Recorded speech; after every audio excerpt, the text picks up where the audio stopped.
নগাঁৱৰ মাজৰাতিত স্বচ্ছ ভাৰত মিছন কাৰ্যসূচীৰ আয়োজন। নগাঁৱৰ মাজৰাতিত স্বচ্ছ ভাৰত মিছনৰ লগত সংগতি ৰাখি স্বচ্ছতা হি সেৱা নামৰ কাৰ্যসূচী আয়োজন কৰা হয়। উল্লেখ্য যে উক্ত কাৰ্যসূচীত হাতত ঝাৰু লৈ এক ব্যতিক্ৰমী ৰূপত দেখা গ'ল জনপ্ৰিয় কণ্ঠশিল্পী কৃষ্ণমণি নাথক। লগতে উক্ত কাৰ্যসূচীত উপস্থিত থাকে নগাঁও জনস্বাস্থ্য কাৰিকৰী বিভাগৰ কাৰ্যবাহী অভিযন্তা গগন তালুকদাৰ, সহকাৰী কাৰ্যবাহী অভিযন্তা ৰূপজ্যোতি বৰদলৈৰ লগতে স্থানীয় লোকসকল। বৰষুণৰ কাৰণে অকণমান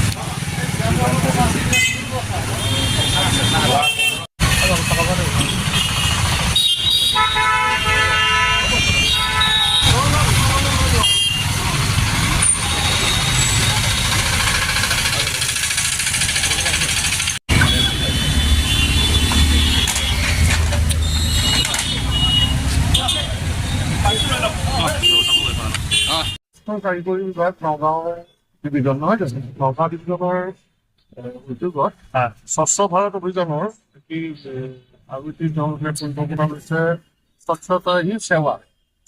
সেই আঁচনিৰ মতে আজি আমাৰ ইয়াত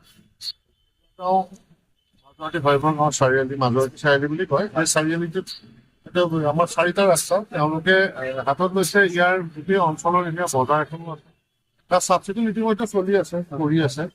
আৰু এই চাফাই অভিযানত তেওঁলোকৰ গোটেই মানুহ আহিছে। আমাৰ স্থানীয় এই দুৰ্গা পূজাখন আপোনালোকে জানে, মাজুৱাটী চাৰিআলি দুৰ্গা পূজাখন এবাৰ 25 বছৰ হৈছে, তাৰ কৰ্মকৰ্তা সকলো আছে, আমিও আছো। সকলোৱে মিলি এতিয়া চাফাই অভিযানত অলপ কাম কাজ কৰি আছে। আৰু ইয়াৰ দ্বাৰা মই এটা আহ্বান জনাওঁ, যদিও এইটো ধৰি লওক এসপ্তাহ বা 15 দিন জোৰা এটা কাৰ্যসূচী, ইয়াত আচলতে সাধাৰণ জনগণে এটা কাম কৰিব লাগে, য'তে ত'তে প্লাষ্টিকৰ পৰা আদি কৰি যিখিনি আৱৰ্জনা জাতীয় বস্তুবোৰ য'তে ত'তে নেপেলায়। প্ৰশাসনে দিয়া বিশেষ ডাষ্টবিনত আজিকালি সুবিধা কৰি দিছে যে শুকান